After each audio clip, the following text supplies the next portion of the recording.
Ang isa pong leader po mga kapatid, ang problema sa loob ng church, hindi niya ikukwento sa labas. Hanggat maaari pipigilan niya yung usap-usapan sa loob dahil ang iniisip niya, yung kongregasyon, yung samahan, yung church na kinabibilangan niya ay maaaring masira. Ang isang leader ay nagpro-promote po ng unity, hindi siya nagpro-promote ng division. Ang isa pong leader po ay hindi nagcre-create ng pagkakampi-kampihan, kundi nagpro-promote siya ng magandang samahan, ng pagkakaisa upang parangalan ang Diyos na lumikha.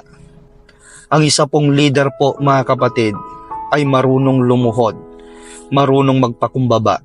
At higit sa lahat po mga kapatid, ang isa pong leader ay sumusunod sa kalooban ng Diyos at sinasapamuhay ang bawat naririnig niya at tinuturo niya na salita ng Diyos. Purihin po ang Diyos na buhay. Shoutout po sa lahat ng magigiting po na leader